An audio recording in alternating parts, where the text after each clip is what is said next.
بسم اللہ الرحمن الرحیم۔ السلام علیکم خواتین و حضرات، 2 ہفتے کے بعد حاضر ہو رہا ہوں۔ آئندہ دنوں میں کوشش کروں گا کہ زیادہ روانی کے ساتھ آپ کے ساتھ بات ہو سکے، اپنی رائے کا اظہار کر سکوں۔ آپ کا جو فیڈ بیک مجھے مل رہا ہے وہ بہت پازیٹیو ہے، مجھے تنقید قطعاً بری نہیں لگتی۔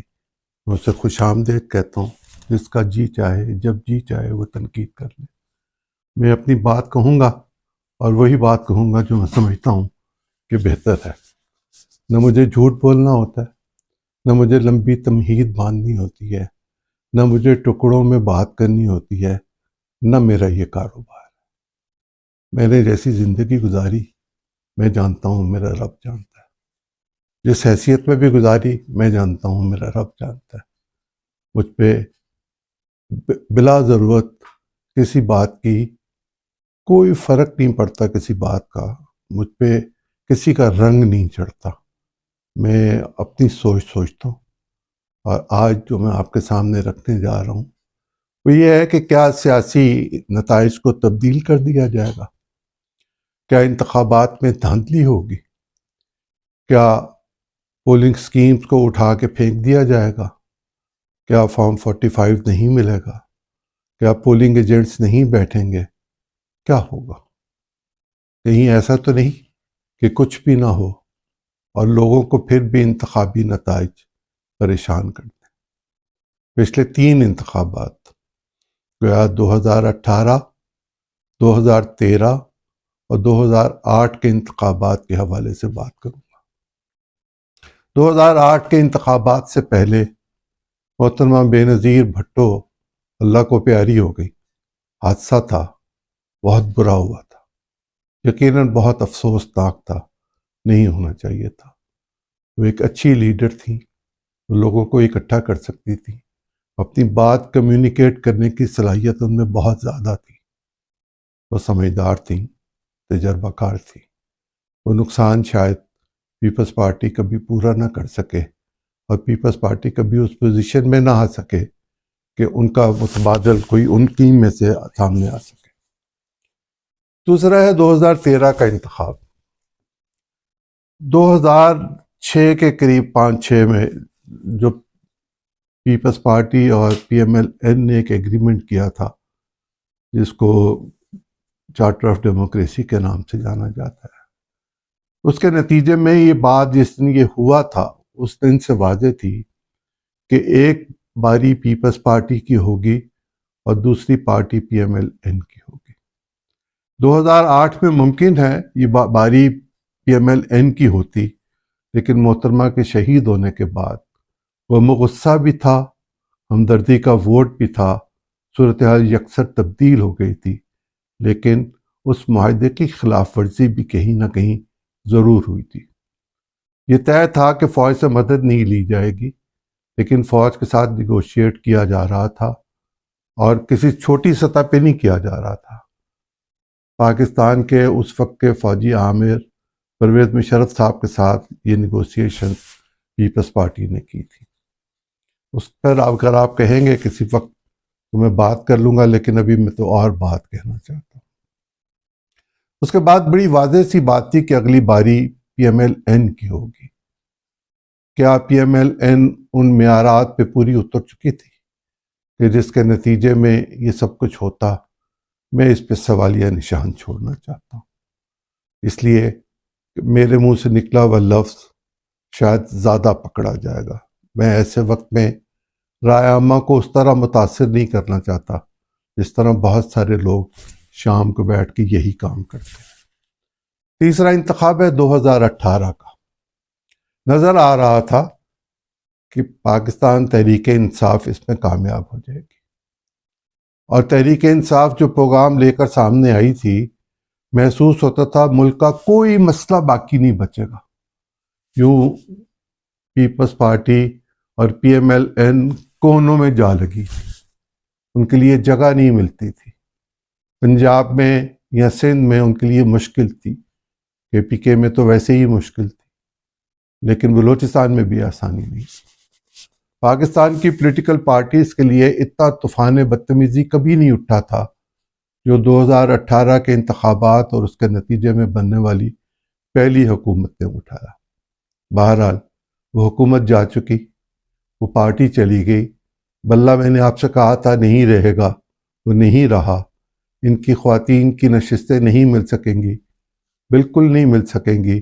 ان کو مخصوص نشستوں پر اقلیتی کینڈیڈیٹ بھی نہیں ملے، اور اگر ملیں گے بھی تو کوئی فائدہ نہیں ہوگا۔ 227 سیٹیں خالی رہیں گی۔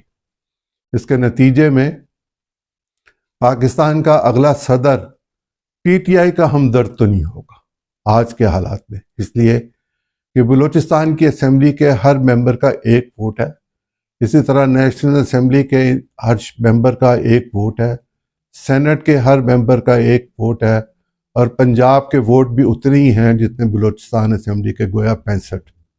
تو پنجاب کے ٹوٹل ایم پی ایز جو ہیں وہ ان کی گنتی میں جب وہ آئیں گے تو وہ 65 ہوں گے۔ اسی طرح کے پی کے بھی 65 ہوں گے، بلوچستان کے تو پہلے ہی میں نے آپ سے کہا 65 ہوں گے، سندھ کے بھی 65 ہوں گے۔ کے پی کے میں کیا حکومت بنے گی میں نہیں کہہ سکتا، لیکن پاکستان میں مخلوط حکومت بنے گی، اس کے بغیر کوئی چارہ نہیں ہوگا۔ اور جب پاکستان میں مخلوط حکومت بنے گی تو کیا کسی صوبے میں کوئی پولیٹیکل پارٹی اتنی اکثریت لیتی نظر آ رہی ہے کہ وہ اپنی اکیلی حکومت بنا لے گی؟ ممکن نہیں نظر آتا۔ اور اگر ایسا ہوگا تو بلا کا عدم استحکام ہوگا، بہت زیادہ عدم استحکام ہوگا، جس کو کوئی سنبھال نہیں سکے گا۔ آپ اور میں چاہتے ہوئے بھی نہیں سنبھال سکیں گے۔ بہت پاپولر ہوئی تھی پی ٹی آئی، بہت پاپولر۔ کتنی پاپولر؟ 2018 کے انتخابات میں پی ٹی آئی 118 نشستیں حاصل کر سکی تھی قومی اسمبلی میں۔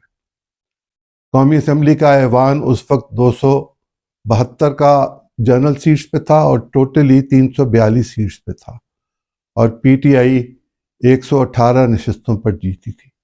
جو اس ملک میں انہوں نے طوفان اٹھایا 118 نشستوں کے ساتھ، وہ آپ کے اور میرے سامنے ہے، اور خود ان کے بھی سامنے ہے۔ کچھ جیلوں میں ہیں، کچھ مفرور ہیں، کچھ نااہل ہیں، کچھ انڈیپینڈنٹ الیکشن لڑ رہے ہیں، کچھ نے کانوں کو ہاتھ لگا لیا، کچھ کے خاندانوں نے ان کو روک لیا، کچھ ملک سے باہر چلے گئے۔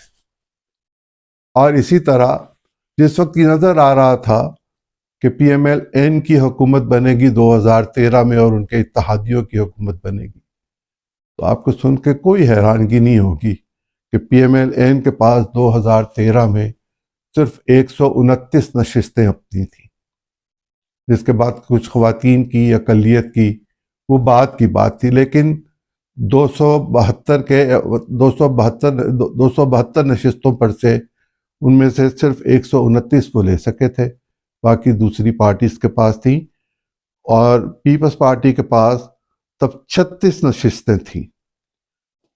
اسی طرح پیپلز پارٹی کو اگر دیکھ لیا جائے 2008 میں، جبکہ وہ ایک بہت بڑے سانحے سے گزرے تھے، اس سے بڑا سانحہ اور کیا ہوگا کہ محترمہ جو تھیں وہ دہشت گردی کا شکار ہوئی، اور اس سے پہلے بھٹو صاحب پھانسی پہ چڑھ چکے ہوئے تھے۔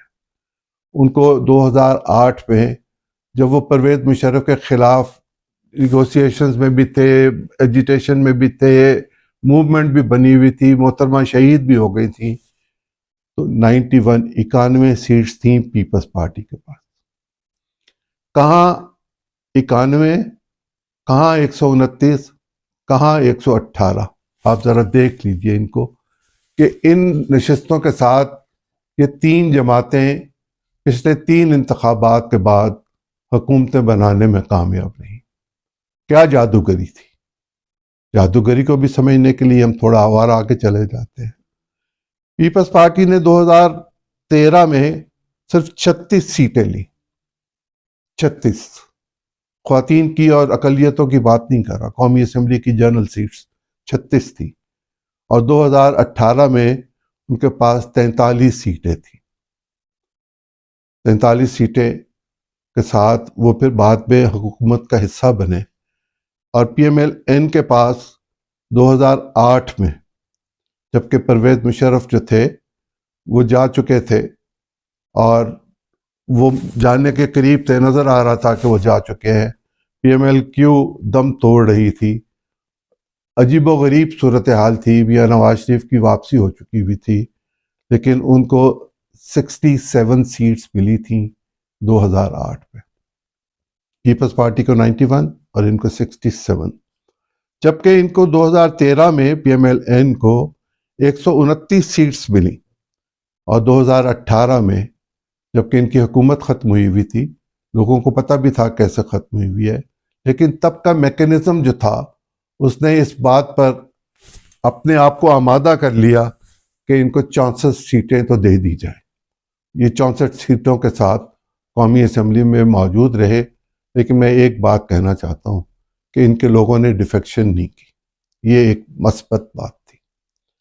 پی ایم ایل کیو جس کی 2007 میں حکومت ختم ہوئی تھی، اس کا توتی بولتا تھا. 2000 سے زیادہ لوگ 200 سے زیادہ ممبرز ان کے پاس تھے اور بہت کچھ وہ کر سکتے تھے، بہت کچھ انہوں نے کیا بھی. پرویز مشرف بھی اوپر موجود تھے، ظفر اللہ جمالی، چودھری شجاعت، شوکت عزیز، 3 پرائم منسٹر اس زمانے میں رہے. ان کو 2008 میں 41 نشستیں ملی تھی، صرف 41، جبکہ 2013 میں انہیں 2 قومی اسمبلی کی سیٹس مل سکی. میں یہاں آپ سے گزارش کروں، پھر میں آگے چلوں گا. یہ جو پولیٹیکل پارٹیز تھوڑے عرصے کے لیے بنائی جاتی ہیں، یہ کتنے عرصے میں اپنا دم توڑ دیتی ہیں. 2001 میں بنی تھی اور 2013 میں 2 نشستوں پر آ گئی. تو آپ اندازہ کر لیجئے کہ یہ جو چکر ہوتا ہے جمہوریت کا، یہ خود بخود اٹھا کے باہر پھینک دیتا ہے ان لوگوں کو جو اس پہ پوری طرح یقین نہیں رکھتے یا اس کے تقاضوں کو پورا نہیں کر سکتے. 2018 میں پی ایم ایل کیو کو 4 نشستیں ملی. اب بھی 4 ہی کا جھگڑا تھا، 4 قومی کی اور 4 صوبائی کی، جس کی وجہ سے ان کا اور پی ایم ایل این کا کوئی ایگریمنٹ نہیں ہو سکا. اور اب امکان بھی نہیں ہے. اور وہ پیپلز پارٹی کی حمایت کریں گے اور پیپلز پارٹی الٹیمیٹلی ان کو کہیں نہ کہیں فیسیلیٹیٹ کرے گی. کیسے کرے گی میں ابھی اس پہ بات نہیں کرنا چاہتا. ایم کیو ایم 2002 سے 2007 تک اقتدار کا حصہ رہے، لیکن 2008 میں ان کو جو نشستیں ملی وہ 19 تھیں. 2013 میں بھی 19 رہیں. 2018 میں ان کے پاس صرف 6 نشستیں باقی بچ گئی تھیں. ایم ایم اے 2 صوبوں میں حکومت تھی 2002 سے 2007 تک. جماعت اسلامی اور جمعیت العلماء اسلام اور دیگر جماعتیں مل کر ایم ایم اے بنایا تھا. شدید اختلافات کا شکار ہوئے تھے اور اس کے نتیجے میں ایم ایم اے عملی طور پر ختم ہو گیا تھا. 2008 میں قاضی حسین احمد صاحب کو اللہ جنت نصیب کرے، انہوں نے انتخابات کے بائیکاٹ کا فیصلہ کیا. مولانا فضل الرحمان صاحب جو اس وقت ایم ایم اے کے جنرل سیکریٹری تھے، انہوں نے اس فیصلے کو تسلیم کرنے سے انکار کیا، لیکن کتاب کے نشان پر وہ الیکشن لڑا گیا اور مولانا قاضی حسین احمد صاحب نے اس پر کوئی اعتراض نہیں کیا اور لوگوں کو چھوڑ دیا کہ آپ الیکشنز لڑ لیجئے. 2008 میں ان کو 6 نشستیں ملی. 13 میں ایم ایم اے کو کوئی سیٹ نہ مل سکی. 2018 میں 12 نشستیں ملی اور اس میں شاید جماعت اسلامی کی 1 نشست تھی. بی این پی 2008 میں 0، 2013 میں 1، 2018 میں 3. عوامی نیشنل پارٹی ولی خان صاحب کی 2008 میں 10، 2013 میں 2، 2018 میں 1.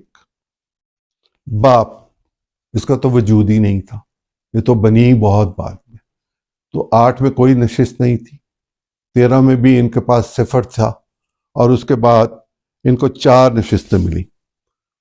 آفتاب شیرپاؤ صاحب ان کی پارٹی 2008 میں 1 نشست تھی ان کے پاس. 2013 میں 0، 2018 میں 0. نیشنل پیپلز پارٹی 2008 میں 1، 2013 میں 2 اور 18 میں کچھ نہیں.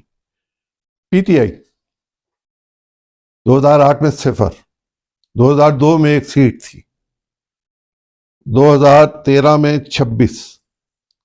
اور پھر اسٹیبلشمنٹ کی مدد سے جو چھلانگ لگی تو 123 تین نہیں سوری تقریباً 95-96 کے قریب ان کو نشستیں پھر ملی، اور ٹوٹل ان کو ملی 118 2018 کے انتخابات میں۔ اس انتخاب میں پی ٹی آئی نہیں ہوگی، پی ٹی آئی والے ہوں گے، آزاد ہوں گے، اور آزاد پنچھیوں کی طرح ہی رہیں گے۔ ان کو جتنا مرضی ڈربے میں بند کیا جائے، چوزوں کو ڈربوں میں بند کرنا بہت مشکل کام ہوتا ہے، وہ چگنے کے لیے قریب جانا شروع کر دیتے ہیں۔ جے یو آئی ایف 2013 میں ایم ایم اے تو الیکشن نہیں لڑا تھا، لیکن جے یو آئی ایف نے الیکشن لڑا اور انہوں نے 9 نشستیں قومی اسمبلی میں ملی، جبکہ جماعت اسلامی کو 2013 میں 3 نشستیں ملی۔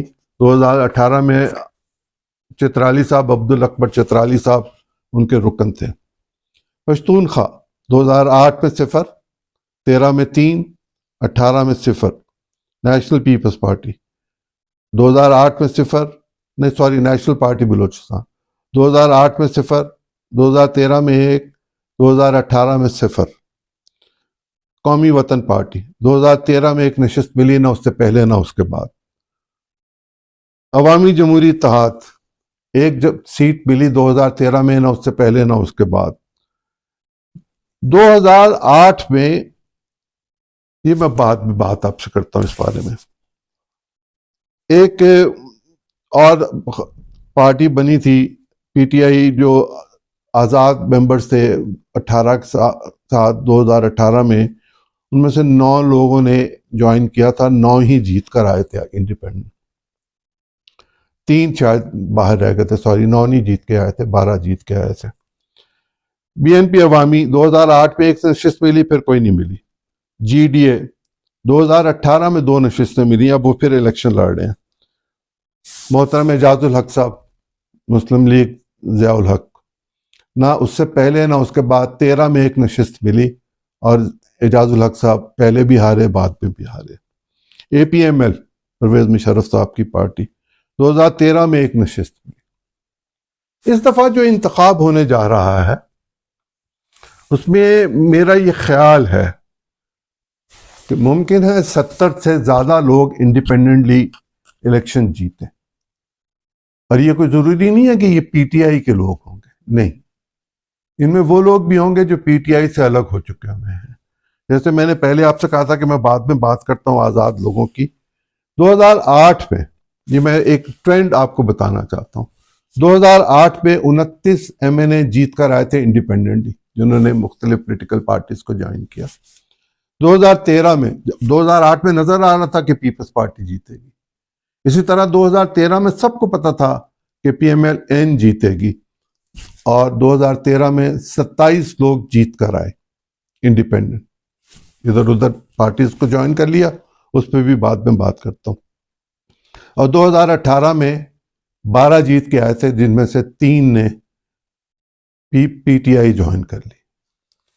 اس دفعہ جو میں نے آپ سے گزارش کی کہ کافی لوگ جیت کر آئیں گے انڈیپینڈنٹلی، لیکن میں یہ خیال کرتا ہوں، جب میں سوچتا ہوں، ابھی چونکہ حتمی طور پر پی ٹی آئی نے اپنی لسٹ نہیں دی، اس لیے کینڈیڈیٹس کو اس طرح ایویلیویٹ نہیں کیا جا سکتا۔ ہر حلقے کے حوالے سے پالیٹکس میں تھوڑا تھوڑا فرق ہوتا ہے، ایک ٹرینڈ اپنی جگہ پر موجود ہوتا ہے، لیکن سب جگہوں پہ تھوڑا بہت فرق ضرور پڑتا ہے۔ اس ٹرینڈ کو دیکھا جائے، اگلے دنوں میں ان سب چیزوں پر آپ کے ساتھ بات کروں گا۔ تو یوں محسوس ہوتا ہے کہ 40-45 لوگ ایسے ہوں گے جو پاکستان کی پالیٹکس میں بیلنسنگ پاور جو ہوگی ان کے ہاتھ میں ہوگی، اور وہ بہت بھرپور کردار ادا کریں گے۔ یہ کون ہوں گے میں نہیں جانتا، لیکن جو میں ایویلیویٹ کر رہا ہوں پاکستان کے 266 حلقوں کے لوگوں کو سامنے دیکھ کر، تو مجھے یوں نظر آتا ہے۔ اور ایک چیز جو مجھے اس دفعہ حیران کر رہی ہے، میں ایک بوڑھا آدمی ہوں، مدت گزر گئی اس سارے کام کو دیکھتے ہوئے، سمجھتے ہوئے، پڑھتے ہوئے، کرتے ہوئے۔ اس دفعہ تحریک لبیک نے تقریباً 200 کے قریب کینڈیڈیٹ پورے پاکستان میں کھڑے کیے۔ شاید یہ پہلی دفعہ ہے کہ جماعت اسلامی نے بھی 200 سے زیادہ کینڈیڈیٹ جو ہیں وہ کھڑے کیے ہیں۔ پیپلز پارٹی اور نون تو روایتی پارٹیز ہیں، یہ تو کھڑے کرتے ہی ہیں، ان کا تو جینا مرنا اسی میں ہے، لیکن جماعت اسلامی اور تحریک لبیک اس دفعہ اپنا حصہ کہاں کہاں سے اٹھائیں گے، کل پرسوں اس پر بھی میں آپ کے سامنے اپنی بات رکھوں گا. لیکن میں یہ گزارش کرنا چاہتا ہوں کہ یہ جو انڈیپینڈنٹ لوگ ہوں گے یہ ہوں گے 29/2008 میں تھے، اور 85 کے انتخابات میں جب پیپلز پارٹی نے بائیک آؤٹ کر دیا تھا 1985 میں، اور بے نظیر صاحبہ نے یہ تسلیم کیا تھا اپنی زندگی میں کہ اس سے بڑی ان سے سیاسی غلطی زندگی میں نہیں ہوئی. اس وقت تمام کا تمام ہاؤس جو تھا وہ غیر جماعتی تھا. اس دفعہ بھی بعض لوگوں کی یہ رائے تھی کہ غیر جماعتی انتخاب کروایا جائے، لیکن پاکستان کا کانسٹیٹیوشن اب اس کی اجازت نہیں دیتا. پارلیمانی نظام پولیٹیکل پارٹیز کے بغیر چل نہیں سکتا. اور اس وقت بھی محمد خان جنیجو صاحب نے مجبور ہو کر اپنے ارکان کے ہاتھوں سے، اس وقت ایک تھی انڈیپینڈنٹ پارلیمنٹری گروپ اور ایک تھا official parliamentary group. Official parliamentary group کو مسلم لیگ میں تبدیل کیا گیا تھا اور اس کے صدر جنیجو صاحب بنے تھے، اور میاں نواز شریف صاحب اس کے پنجاب کے صدر بنے تھے. وہ پنجاب میں چیف منسٹر تھے. اس وقت وہ مسلم لیگ میں نہیں آنا چاہتے تھے. اوپر پیر پگاڑا کی شخصیت بھی موجود تھی، لیکن الٹیمیٹلی میاں نواز شریف صاحب نے مسلم لیگ ہی کو جوائن کیا تھا. حالات ہی ایسے تھے، تقاضا ہی ایسا تھا. اب جو لوگ آئیں گے، میں ایک مسلسل ٹرینڈ کے صورت میں یہ دیکھ رہا ہوں کہ پی ٹی آئی کے لوگ تو جن حلقوں میں جیتیں گے وہ تو جیتیں گے، لیکن جو ادروائز لوگ جیتیں گے وہ ان 29 سے شاید ڈبل ہی ہو جائے. ڈبل نہیں ہوں گے تو ڈیوڑے تو ضرور ہو جائیں گے. تو وہ 45 کے قریب بن جائیں گے لوگ، 44 45 46 اس طرح بن سکتے ہیں، اور مجھے روشن امکانات نظر آتے ہیں. دھاندلی نہیں ہو سکے گی، اس لیے کہ اس زمانے میں یہ فون نہیں ہوتے تھے، اس پہ لوگ ویڈیوز نہیں بناتے تھے. سوشل میڈیا پہ جتنی پی ٹی آئی متحرک ہے اتنی کوئی اور پولیٹیکل پارٹی نہیں ہے، اور ان کے لیے حالات سازگار نہیں ہیں. جس کے لیے حالات سازگار نہ ہو وہ ہر منفی چیز کو اجاگر کرنے کی کوشش کرتا ہے، اور پالیٹکس میں تو ایسا عام ہوتا ہے. سو ہر گھر میں، ہر پولنگ سٹیشن پہ، ہر گلی میں، ہر سڑک پر، ہر کونے میں، پولنگ سٹیشنز کے اندر بھی لوگوں کے پاس مووی کیمراز موجود ہوں گے. وہ اپنی ویڈیوز بھی بنائیں گے. ممکن ہے بہت لوگ اپنے ووٹ کی تصویر بھی کھینچنا چاہیں، جو ایک جرم ہے، نہیں بننا چاہیے. پولنگ سٹیشن کے اندر نہیں جانا چاہیے فون، لیکن چلا جاتا ہے. ہم سب جانتے ہیں چلا جاتا ہے. اور کتنے لوگوں کو روکا جا سکتا ہے؟ کیا لڑائی لڑنی ہے؟ نہیں، لڑائی تو نہیں ہونی چاہیے. پولنگ تو پرامن ہونی چاہیے. لوگوں کو اپنا حق جو ہے اس کا حق ہونا چاہیے کہ وہ اپنے حق کو استعمال کریں، اپنے ووٹ کو استعمال کریں، اپنے نمائندوں کا منتخب کر سکیں. لیکن کون ہوں وہ نمائندے؟ اس پر بھی ہم ضرور بات کریں گے اپنے اگلے 1-2 دن کے پروگرام میں کہ کیسے لوگوں کی پاکستان میں ضرورت ہے. لیکن ایک بات آپ سے کہتا چلوں، دھاندلی نہیں ہوگی. پولنگ کی سکیم بھی الیکٹرانک میڈیا کے ذریعے، ویب سائٹس کے ذریعے آپ کے اور میرے پاس ہوگی. رجسٹرڈ ووٹرز بھی آپ کے اور میرے پاس ہوں گے. پولنگ سٹیشنز پر جو لسٹیں ہوں گی وہ آپ کے اور میرے پاس، سب کے پاس ہوں گی. 8300 پہ آپ اپنے ووٹ کے لیے اپنا شناختی کارڈ کا نمبر لکھیں گے تو آپ کے سامنے پولنگ سٹیشن آ جائے گا، آپ کا سیریل نمبر آ جائے گا، آپ کا گھرانہ نمبر آ جائے گا، ایون آپ کا قومی اور صوبائی اسمبلی کا حلقہ بھی پتہ چل جائے گا کہ کون سا ہے. اور سب کو پتہ ہوگا کہ وہاں امیدوار کون ہے. مجھے تو پتہ ہوگا جہاں میں رہتا ہوں اس علاقے سے کون کون لوگ الیکشن لڑ رہے ہیں. اور ابھی 3 ہفتے کا وقت باقی ہے. صرف 3 ہفتے میں اب مومنٹم پکڑا جائے گا. ہر پولیٹیکل پارٹی یہ کوشش کرے گی کہ وہ لوگوں کو اٹریکٹ کرے. ان کے مینیفیسٹوز پر بھی ہم بات کریں گے، اس کا کمپیریزن پیش کریں گے آپ کے سامنے. جانے سے پہلے ایک گزارش آپ سے کرنا چاہتا ہوں. اگر پاکستان سے باہر بیٹھے ہوں اور لوگوں سے ڈسکشن ہو رہی ہو تو ہمارے تشخص کے بارے میں جو سوالات اٹھتے ہیں اس میں کچھ چیزیں بہت اہم ہیں. یہ آپ کے اور میرے لیے لمحہ فکریہ ہے کہ ہم کیا اس تشخص کے ساتھ زندہ رہ سکتے ہیں یا ہمیں زندہ رہنا چاہیے. ہمارا تشخص جو ہے اس میں ہمارا دین بھی آتا ہے، اس میں پاکستان کا بننا لا الہ الا اللہ بھی آتا ہے، اس میں جہاد منفی اور مثبت دونوں انداز پہ مختلف لوگ مختلف طریقے سے اس کی توضیحات پیش کرتے ہیں. اس میں دہشت گردی بھی آتی ہے، اس میں اسمگلنگ بھی آتی ہے، اس میں کرپشن بھی آتی ہے، اس میں اقربا پروری بھی آتی ہے، اس میں ہمارے ملک میں جہالت اور تعلیم کی کمی کا ذکر ہر صورت ہوتا ہی ہوتا ہے، اس میں انتہا پسندی بھی ہے، اس میں فرقہ وادیت بھی ہے، اس میں اقلیتوں پر ظلم بھی ہے، اس میں لسانی جھگڑے بھی ہیں، تشدد بھی ہے، اس میں عدم رواداری بھی ہے، اس میں ادروائز تشدد بھی ہے، اس میں قتل و غارت بھی ہے، اس میں محلے گلی میں لوگوں کا قتل ہو جانا چھوٹی چھوٹی بات پر وہ بھی شامل ہے، بچیوں کے ساتھ زیادتی بھی اس میں شامل ہے۔ ہم دیوالیہ پن کے قریب تھے یا قریب ہیں، میں اس پہ بات اس وقت نہیں کرنا چاہتا، لیکن ہم کوئی مضبوط معیشت کے مالک نہیں ہیں۔ ابھی ہم قرض لے کر یہ کہتے ہیں کہ پاکستان کی بڑی خوش قسمتی ہے کہ اس کو قرض مل گیا، وہ آئی ایم ایف سے ہو یا دبئی سے رول اوور کیا گیا ہو $3 ارب کا، ہم اس کو اپنی بڑی خوش قسمتی اور کامیابی سمجھتے ہیں۔ اب ہمیں ساورن گارنٹی پہ کوئی ملک قرض نہیں دیتا، اب ہم اپنی چیزوں کو گروی رکھتے ہیں۔ کیا ہم اس طرح زندگی گزار سکیں گے؟ ہمارے ہاں ہر شخص مقروض ہے، سرکار بھی مقروض ہے، ہم دیوالیہ ہیں، ہم دیوالیہ پن کو تسلیم کرتے ہیں۔ کسی لیڈر کی بات سن لیں، وہ 18 مہینے یا 16 مہینے کی حکومت کے دیوالیہ پن کی، اس سے پہلے اور اس کے بعد کی بھی بات کرتے ہیں۔ کچھ کہتے ہیں ریاست کو بچا لیا، کچھ کہتے ہیں سیاست کو بچا لیا، اللہ جانے۔ ہمارے ہاں ایک نامعقول قسم کا قبائلی نظام بھی موجود ہے، جہاں کے پڑھے لکھے لوگ بھی اس کو لے کر چلنا چاہتے ہیں، چھوڑنا نہیں چاہتے۔ کیا ایسے میں ہم اطمینان کے ساتھ کسی کی بات پر یقین کر سکتے ہیں؟ یقیناً ہم نہیں کر سکتے۔ ہم پورا ملک 25 کروڑ لوگ عدم اطمینان کا شکار ہے، عدم استحکام کا شکار ہے۔ ہم مفلوج ہیں ذہنی طور پر کہ ہم کیا کریں کیا نہ کریں، ہم سے یہ فیصلہ ہی نہیں ہو رہا۔ اگر ہم نے ٹھیک فیصلہ کیا، اور یہ جتنی چیزیں میں نے آپ کو پاکستان کے تشخص کے حوالے سے باہر بیٹھے لوگوں کے خیال کے مطابق بتائیں، آپ سوچ کے دیکھیے گا کہ ان میں سے وہ کون سی بات ہے جو آپ کو متاثر کرتی ہے، اور کیا وہ ٹھیک ہے کہ نہیں ہے۔ کل انشاءاللہ پھر آپ کی خدمت میں حاضر ہوں گا۔ اللہ آپ کا نگہبان ہو۔ اللہ حافظ۔